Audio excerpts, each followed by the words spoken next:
Hello, everyone, and welcome to the Jose Aliaga Show. Today, I have two special guests.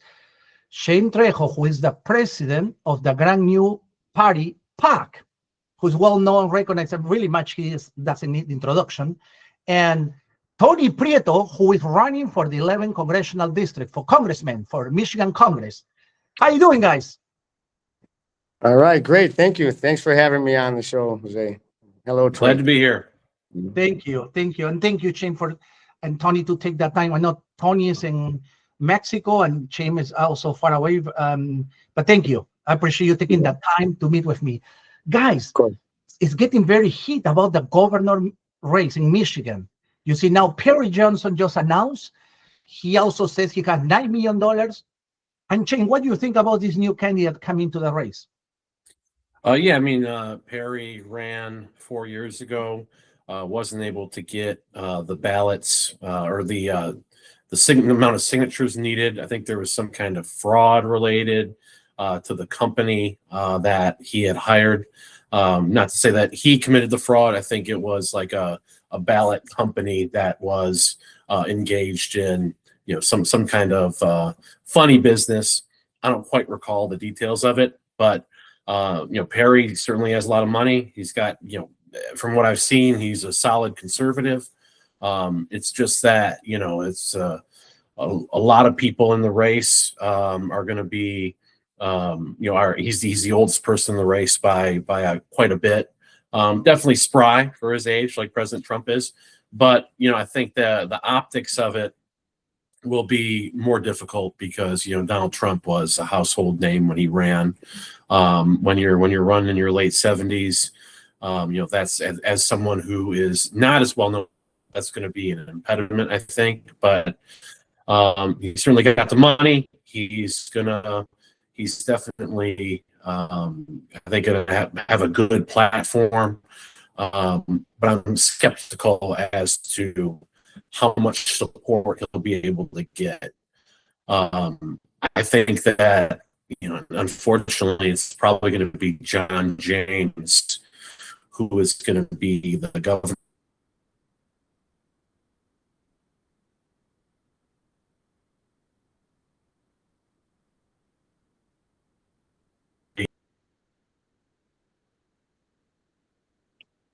Unfortunately, that's going to be John James, the Republican nominee for governor. Very interesting. Tony, what do you think about that? Do you think it's going to be John James, or you think Tom Leonard, or maybe Ari Nesbeck, or maybe Mike Cox? What do you think? Well, I find it really interesting how I don't really trust the polls. I think the history has shown us that the polls can be very wrong. There's 9 candidates for governor now, I think. Am I right? 9? Mike Cox, John James, Eric Nesbitt, Tom Leonard, Perry Johnson now, Anthony Hudson, Ralph Rembrandt, and Carla Wagner, right? And William, some guy named William. And I've been fortunate to meet about half of these people already on the campaign trail. And the first thing I got to say is that I feel very honored to be running with any of them alongside them. They're all Republicans, and they do love this state. Everybody has their own take on what needs to be fixed and how it needs to be fixed. And I think that at the end of the day, especially from the last election with Trump, we saw that quietly people may not be putting out signs or be out there wearing red hats and shirts, but they're going to go vote and support him. I have a lot of faith in that. We complain about him. They complained about him before, but they still came out and voted for him. So talking about Trump, but as far as the governors, I like Mike Cox, John James. They're all good people. I haven't really put my endorsed any one of them yet, and no one's endorsed me yet either. But I think it's still early. These things kind of come around March and April. Perry Johnson with $9 million is going to really. We'll see what direction this takes now, because everyone's kind of got a pretty good foothold with the constituents and the. We're talking about these things happening in March, right? My election is in August, and some of these elections are coming up in just a couple of weeks or in a couple of months. 4 weeks, 8 weeks from now. True. And so he's coming in late, but we'll see what $9 million can do. If $9 million can buy you an election, then I guess anybody can come in with $10 million and win an election. I think it's going to come down to character. Michiganders I'm not going to be fooled, I don't think at all, by somebody with money or a flash, and they're going to come down to character, I think, at the end of the day. No, yeah, I have to agree that I think the Republicans have a very decent, good candidates at this point. All the Yeah. Republicans, I think anyone can do that job. Now, Shane, do you think there's going to be a Republican year for governor? Because you see, in some elections, we win governor, but not Senate. No, it's like the whole ticket win. We have cases where Terry Lingland didn't make it, but Rick Snyder did make it, and the whole Republican ticket did. So it's going to be a Republican year that it doesn't matter who is the candidate because all of them are good. You think we can be able to beat the Democrats, or you think maybe you say something before Mike Duggan, the former Detroit mayor, can actually improve in the polls and win it? Yeah, I think Duggan is highly formidable. You look at what the public is saying, party affiliation is way down. 45% of people now identify as an independent. So there's never been a better time to run as an independent than right now. And Duggan has the money to where being an independent is not going to hurt him. He'll be able to get the word out and do a blitz and, avoid the, primary season that, is going to hurt different candidates in the major parties. He's going to have to deal with that at all. So I think he's got a lot going for him. And if the Republicans put up John James, someone who, I don't think is going to be that compelling of a candidate, who I don't think will be able to win over people in the middle. If you look at what John James just did about a week ago, he actually voted with Democrats to keep a auto kill switch in the budget that would allow the government to essentially kill any car on remote control, under any circumstances. Now, hopefully they don't abuse that, use it against people. If you say the wrong thing on social media, now your car doesn't work. So these are the sort of things that can happen. And John James voted with, I think it was like 70 other rhinos to keep that auto kill switch in place. So John James, I think he's probably got the worst record of any elected Republican in the state of Michigan. He's lost twice already in statewide races, and I don't see him being able to beat Duggan. A few of the other candidates I do like, like I said, Perry's solid, Tom Leonard's solid. It's going to be a tough road for any of them because of what's going on in the country, and it usually boomerangs around after president wins. The other party is, usually does well in the midterms after that. Yeah. So that's just the natural cycle of things. It's going to be tough to break that. We need compelling candidates who will be able to inspire voters. And, I don't think John James is it. And if John James is the nominee, it's going to be the best possible thing for Duggan's chances of being able to win as an independent. And if he's the independent in there, it really remains to be seen how that will affect down ticket races, because it's unprecedented. We haven't seen anything like this before in Michigan politics. True. But this is very interesting what you're saying, because some Republicans believe that Duggan is going to take a lot of the Wayne County Democrat vote, and that would take away more from the Democrats, not from Republicans. I'm talking about Wayne County, which is a big portion of the state. Oakland County, probably some. That won't let the Republican with enough votes statewide to be able to carry the election, regardless who is the candidate. It's possible. It's really hard to say. I think that, Duggan will be able to make an appeal to, obviously he'll get some Democrats from Wayne County who liked the job that he did as mayor. But I think he'll also be able to play across the board. I think he'll be able to work over, MAGA independents, who, they don't really like the Republican Party, but they voted for Trump. Duggan's like, oh yeah, I'm a business oriented reformer. Look at the job I did in Detroit. I'm not a politician. He can kind of tap into a lot of the successful Trump message, even if it's disingenuous. I think he can make that message strongly and win over a lot of disaffected Republicans. So I think And then, also Democrats who like what he did in Detroit or think that, Jocelyn Benson is too extreme. They've had Whitmer fatigue, and they would rather go with Duggan than someone who's a direct extension of the 8 years of Whitmer that's become pretty unpopular and toxic with a large amount of Michiganders. So I think that Duggan is really strong. I think he's going to take not just from Democrats but from Republicans, and I think he's definitely the front runner. Thank you, Shane. Very good analysis. Tony, you see the national news, what is going on in Minneapolis, and people, I talk to a lot of Hispanics, and you're a Hispanic, your congressional district has a lot of Hispanic population. Yeah. And the Democrat Party, the liberal media, has been portraying President Trump as a racist. Do you think President Trump is a racist? You, as a Hispanic candidate, do you believe that he is a racist? No, I never thought he was racist at all. Even, before COVID, pre-COVID, he did things that proved he wasn't racist. We had the lowest Black unemployment, Hispanic, Asian unemployment, opportunity zones that he created for minority communities. Definitely not racist. The funding for the historically Black colleges. So that's just to name a few of his accomplishments, the things he's done. So I don't think he's racist at all. You can see the people he has working around him.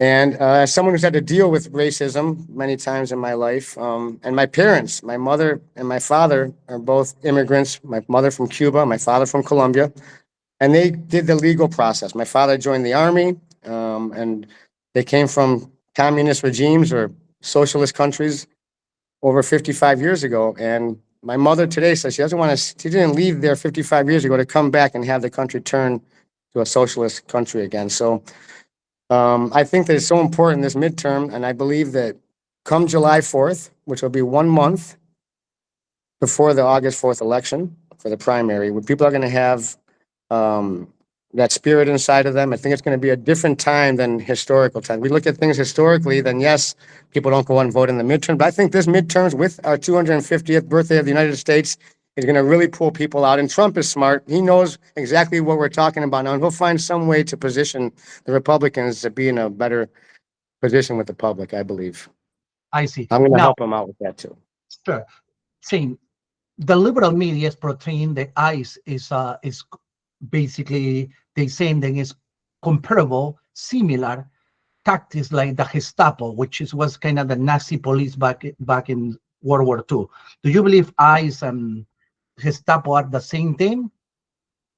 No, absolutely not. The liberal media loves to use that to call people Nazis or and use this language, and this is the kind of language that's causing more problems that we're having. So it's kind of like a spiral effect. I really look forward to when I get into Congress. I know it's not going to be easy because we see some of the people in Congress, but we have to start deliberating on these things again and talking civilly. People see us fighting. That's what I knock on doors and people are like, we're just sick of everybody fighting. That's what I hear 90% of the time. So I really hope that I can get back in there and use some of the skills I have as a businessman, the things I've done to try to unite some people again. We have to start talking about these things. We can't just be talking from one side of the TV news station to another one, and we're not talking. So I really hope that we start to deliberate and have a little more conversations about the specifics of these things, because there's too many lies about these things from both sides, and it has to be portrayed, or has to be given to the public in a way where they really understand these details. But everything seems so black and white, and nothing is black and white. We know that. So I'm hoping to change that a little bit. I can. Shane, thank you, Tony. Shane, what do you think about that? Do you think the ICE and Gestapo has the same kind of similarities? I think what ICE, considering what they're up against, like in Minneapolis, is what they're doing is very restrained. What they're up against is organized, communist street resistance. This is like what the sort of was faced by the Russians when the Bolsheviks were rising up in Imperial Russia, and people are faced with this sort of left-wing resistance, and I don't think the public can really wrap their minds around exactly what is going on. James O'Keefe had a great Twitter post where he was like, he was embedded into these people, and he said the stuff that he was seeing was absolutely crazy. You know, the communists were being allowed to run the streets. They're having autonomous zones. The Democrats in Minneapolis, you know, Mayor Fry, Governor Tampon Tim, you know, these people were essentially ordering law enforcement to stand down and letting communists run the streets. It's madness. And groups like Ice Watch were training people like Renee Good and the other guy whose name I forget, the one who was shot. They're training these people to be disruptive and to essentially assault ICE officers in order to prevent illegals from being detained. So this is the sort of stuff that they're doing. You know, they're agitating, they're provoking ICE, and ICE, you know, responds, you know, to a potential violent threat who has a gun. I don't know if he was going for it or not, but you know, in the madness of these scenarios where these people are provoking ICE, you know, that's something that can happen. You might get fired upon if you're, you know, aggressively resisting law enforcement. You know, it's a terrible situation. It's a tragedy, but it's something that certainly can happen. And if you bring a gun into a situation like that, it makes the potential for a tragedy to happen even more. Not to say that, you know, people, you know, obviously have Second Amendment rights. People protest with guns. You know, I've been to, you know, open carry rallies where people were lawfully carrying AR-15s and pistols and blah, blah, blah. But when it's a conservative who brings a gun to a rally to make a statement that I support my Second Amendment rights, these are law-abiding citizens. When a communist brings a gun to a rally, communist who believes in political violence that the ends justify the means, it can be a totally different thing. You know, they might be bringing it to use it. So it's apples and oranges. But to get back to the original point, ICE is nothing like the Gestapo. Anyone who says that is either disingenuous or just highly brainwashed by the fake news media. True. No, I have to agree with this statement because the Gestapo was totally different. How the way they actually did their job and everything. There was nothing to do with what it is now. So I'm back. Tony is back. Good. So Tony, so do you believe that the ICE is doing a good job, or you think that they're basically the way the approach is they actually doing a different agenda? Because you see the liberal media compare them with Gestapo, they call it a racist group. You think it's a racist, or they are actually looking for criminals, illegal immigrant criminals? No, most certainly they're looking for criminals. I mean, if you go and look and do a little investigating, you'll see that the people they are going after are criminals and people that have just been, there's warrants out for them, but they're not being served. And as Trump promised, they're going to be the president of law and order. So we have laws on the books and we don't enforce them. So we're enforcing these laws now. And it's unpopular. I get it. Especially being Hispanic. I mean, people say, how can you stand for that? And I'm like, well, you know, Right. take a step back and say, well, you know, they're here illegally. They've committed crimes and we should take them out of the country. I mean, it's no other country. I've been to Mexico a few times. We are the most benevolent country in the world when it comes to allowing people in and helping them. And no other place on earth is like the United States that does that. But at some point it gets abused and people scam the system, like things that happened in Minnesota with the EBT cards. And it goes on and on from there. It's a spiral effect. And we have to make sure that's under control. And I think most people do feel a lot safer nowadays. The border's closed. You know, we're running on closing the border, but it's closed. I would like to have these not be executive orders, have them turned into law when the time's right. But no, I don't believe that they're doing anything illegal. It's not an easy job, as you mentioned, and Right. But the media is going to portray it every time as something negative. Tony, but do you think it's fair that the media, for instance, talk about these two individuals?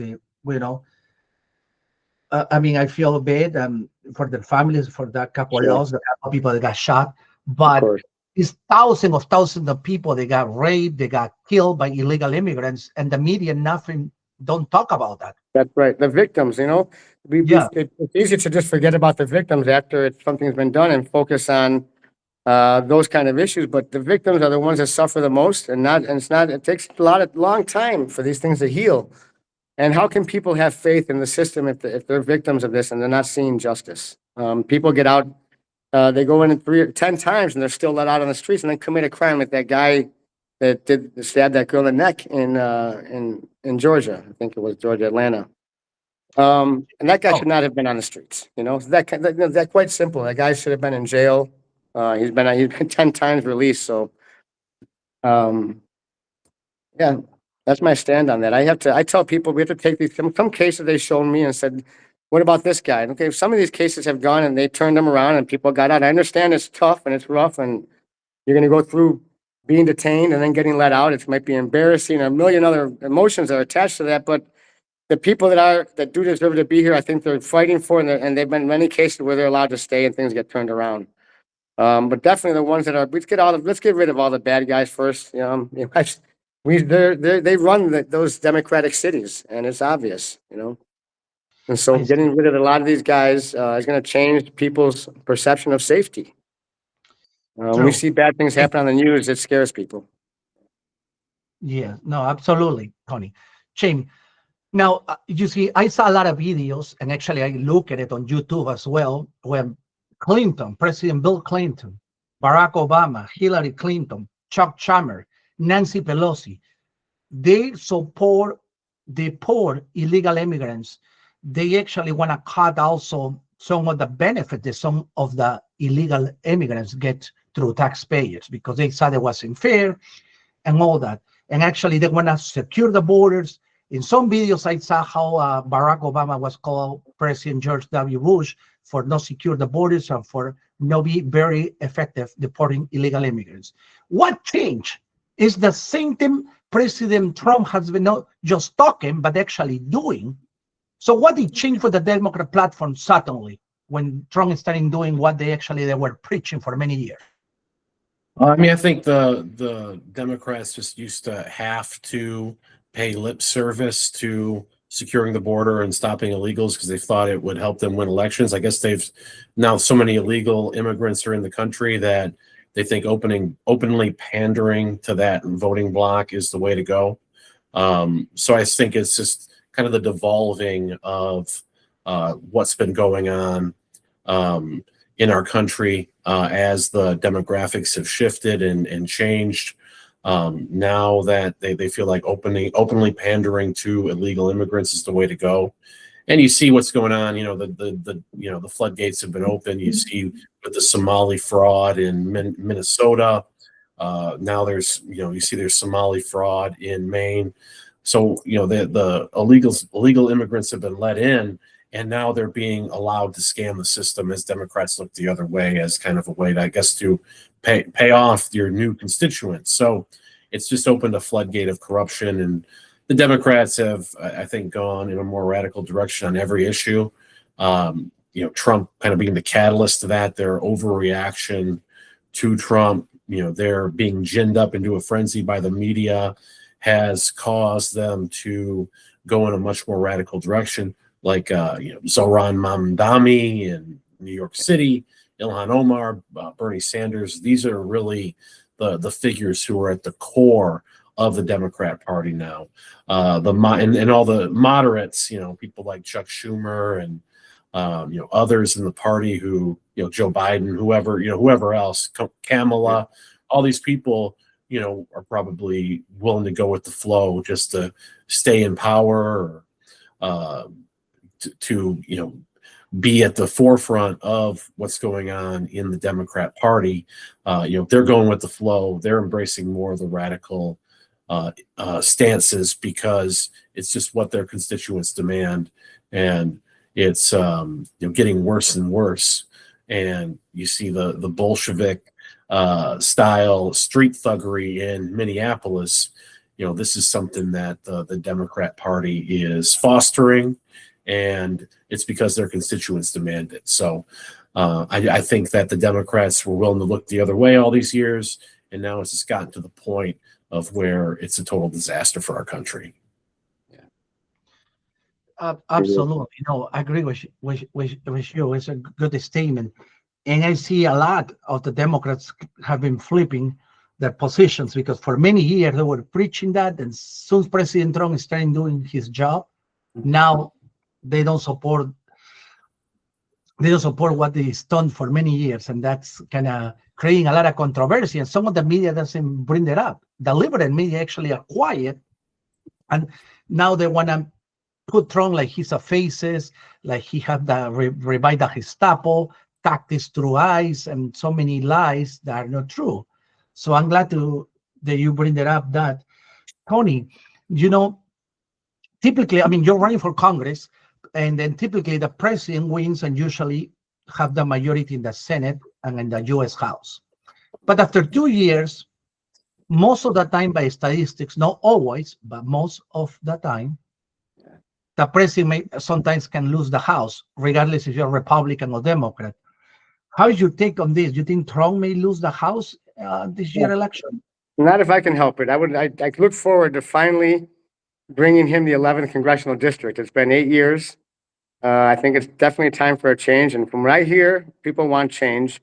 They don't want typical politicians anymore. And so I see Trump as in a good position. I think that he's a smart guy. And come July 4th, I really have a lot of faith in that day. It's going to be the 250th birthday of the country. There's going to be a lot of momentum going into August 4th. And I think he's going to do his job. He can only do so much. He's done so much for us already. He's pretty much opened the doors for us to run. I don't think I'd be running if President Trump wasn't president right now. So he's motivated a lot of independent thinking people who are not typically politicians to run. And I think that's what the people are going to look for in this next election. Common sense, people who talk to them straight, people with real heart. A lot of these politicians have no heart, and we've seen that in Congress. I have a lot of faith in Trump. He hasn't let me down yet. Good. Shane, the same question for you. Do you think that we will keep the House, the majority Republican, or you think it's going to be difficult because the liberal media is brainwashing people? Do you think we're going to keep the Hispanic votes, or you think we're going to lose the Hispanic support this season? I hope we keep all of our seats and maintain power, but it's going to be tough. I mean, you look at the trends and where it's going. I hope the President Trump has some tricks up his sleeve, but at the same time, it's going to be tough. It's going to be tough. So I'm going to maintain a positive, optimistic attitude, and I think that we can pull it off. But it's gonna be a struggle, and I hope that in a lot of these different areas, you look at a lot of weak Republicans. Some of whom are in. There's a group called the Main Street Caucus of the GOP. They're the ones who vote with the establishment. They're the ones who do everything that they can to kind of subvert President Trump and his agenda. I think there's maybe 100 of these people in the GOP. We need America first patriots to rise up and primary these people and get them out. And I think the more primaries that we have that are successful with America first people running, and those people win, that's going to energize the base. That's going to change the makeup of the party. Once the rest of the Main Street Caucus sees their people getting the axe, they're going to either vacate or they're going to be more inclined to vote with the conservatives. And that's how we make the Republican Party more MAGA and more America first, is by showing that we have the power to get rid of these people, and we hold them to account for their rhino behavior. That's what we need. So we need stronger candidates. I think that's, if we can get more of those strong candidates through, then that'll give us a better chance to keep the House and keep the MAGA revolution going. That's right. Yeah. So, but what about, we're talking about the House? You see, the House is every 2 years. But what about the Senate? Do you think we will be able to get the Senate, or do you think the Democrats may take some seats in the Senate? Fingers crossed. I think we need to get the strongest candidates up. If we put up candidates with bad records who have in the past supported all kinds of unpopular policies, then I don't think we're going to keep the Senate. So it all comes down to, do Republican voters have the fortitude to put up the strong candidates who are going to inspire a lot of independents to show up and vote Republican. That is the question. And I think if we do that, a lot is hanging in the balance on that. So I'm going to remain optimistic, but it's not going to be easy. It's not going to be easy. Yeah. I see. Tony, you have been knocking doors in the 11th district there for the last 6 years. Has been 6 months. Yeah. Democrat. So what is your feel? I mean, you have been in Pontiac, Prendle, which is typically a Democrat districts. Yeah. When you go there, knock on doors, or you engage with people, what is your take on that? What they saying? What is your feedback? Yes, what I feel the most, to try to sum it up, is that people are just tired of the same old politicians. So it's kind of refreshing when I talk to them. I'm like, I'm not a politician. They can tell when they start talking to me because I tell them that. But people are not looking for your typical politicians anymore. I think that even with the traditional voting records that come with midterms, I think that we're gonna have a different turnout this time around. I'm keeping my fingers crossed as well. But it's going to take talking to people more. I'm going to try to have some more meetings with groups of people in each town and just keep spreading the word. We have to repeat these things so many times like a TV commercial. And the more people hear it, the more they start to pay a little bit of attention. So we have a lot of work to do. These next 6 months, we're going to pack in a whole year, I think, in 6 months right now. And I'm going to knock on as many doors as I can, talk to as many people as I can. But what I'm really feeling from people is that they don't want a typical politician anymore, and they want accountability. Because people are seeing all this money that's being wasted. Like you hear the word billion, you say to yourself, wait a minute, I live in a community of 20,000 or 10,000 people, whatever we have in Farmington there, right? Each neighborhood has their own amount of people, but there's enough money to solve a lot of problems in this country.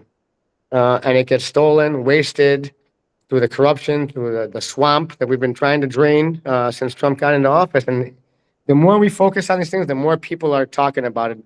One of the things that kind of moved ahead of the line from border security was accountability and transparency. So I plan to be as transparent with this congressional office as Trump is with his administration. He set the standard, and it's time for every politician to be accountable and transparent with the money that we're responsible for. Yeah, no, I see. No, you're right. So, guys, I mean, this is election year.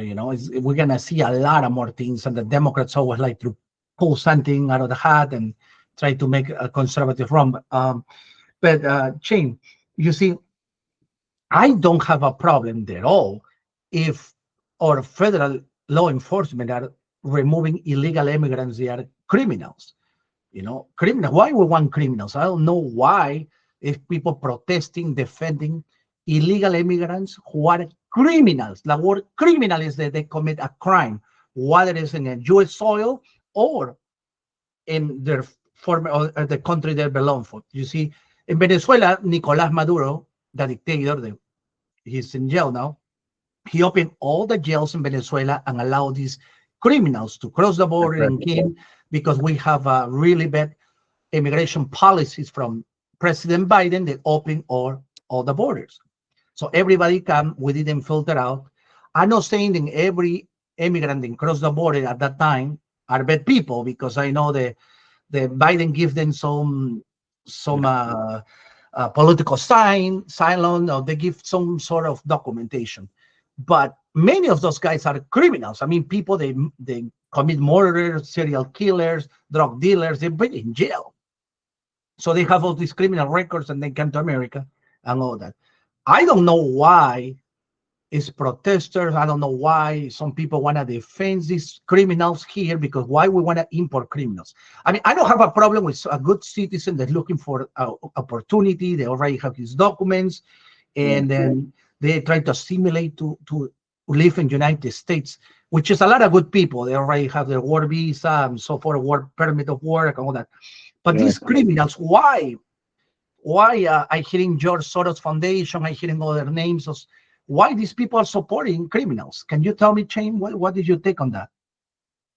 Well, I mean, I think that they've just been fed humanitarian propaganda by the left of, all these people, they're just coming here for a better life and yada, yada, yada.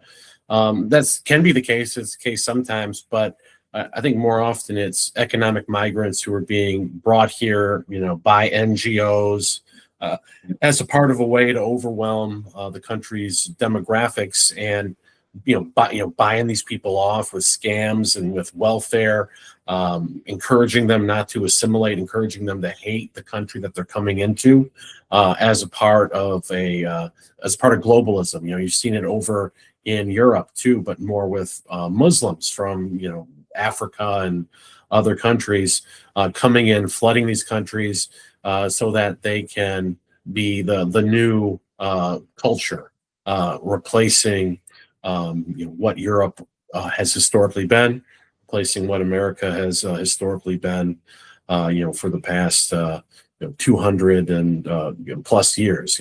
So that's where we're at right now. It's being done as a way to weaken our country and overthrow our country.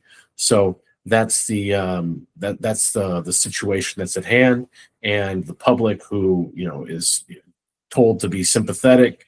These are people who are just coming here for a better life. That's true to an extent, but it's also part of a broader agenda that they just don't realize. I see. Right. Shane, what did you think? Are we keep the House and the Senate, or do you think we're gonna lose one of those? I'm going to say we're going to win. Republicans are going to win, and MAGA is going to continue. That is my official, hopeful statement of prediction that I have for this year's midterm. So I'm staying hopeful, staying optimistic. Republicans are going to win. What about you, Tony? You think we're gonna win the House and the Senate? We are going to win the House and the Senate back this time. I think that people who came out and voted for President Trump, and resounding win, undoubtedly, are not going to let their vote go to waste. They know, and most people are going to get the message before when the time comes soon, that their vote can be wasted now, and it can be a lame duck. So I don't think we're going to allow that. I don't think the general public went out and voted for him last time just to have him miss the last 2 years of his presidency. And the Trump team are smart, aside from that. Plus, we're going to have fair elections, I hope, this time. And hopefully the Democrats in Michigan can't use all the money that they've been stealing to run their elections against us. So I think we have a lot of things going for us this time around that we didn't have before. So we're going to win them this time. I'm going to win the 11th for us. I promise. Thank you, Tony. And Shane, the last question before we close. So you are kind of skeptical if Republicans we can win Michigan for governor. I'm talking about the governorship. So, but what about the state Senate and the state House? You think we can win the state House? I think we can. I just implore Republicans to support the strongest candidates. There's going to be a lot of different primary races. Make sure to get involved and support the strongest candidates. We don't need milquetoast, moderate, squishy Republicans who go with the flow and take orders from special interests. We need true MAGA firebrands to emerge through the primary process. So a lot of this is going to be contingent on how many people do we get through who are strong America First Republicans in the primary process. If we don't get enough, if the establishment wins in these primary battles, then it's going to be dire in November. But if we get a lot, if we make a strong stance, if we get the Patriots through, if we get true America First, Trump, people that cut from the same cloth as Trump, then we will maximize our chance for success in November. So get involved, support the strongest candidates in the primaries, and it will yield benefits in November. Shane, two more questions, very quick. It's a very quick question.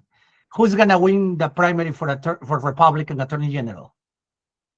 What do you think? Who will win Attorney General? I think it'll be Kevin Kajewski. Okay. What about Secretary of State? Mandalov. Okay. You are very good. That's why I want to ask you that question. Thank you. Thank you, Tony. I appreciate that for your time. Thank you, guys. Sure. Great conversation. Thank you. Yes. Maybe we should. Always great to be on. Thank you, Yeah, my thank friend. you. Big hug and thank you so much. Thank you, guys. God bless Peace. both of you. Thank you, guys.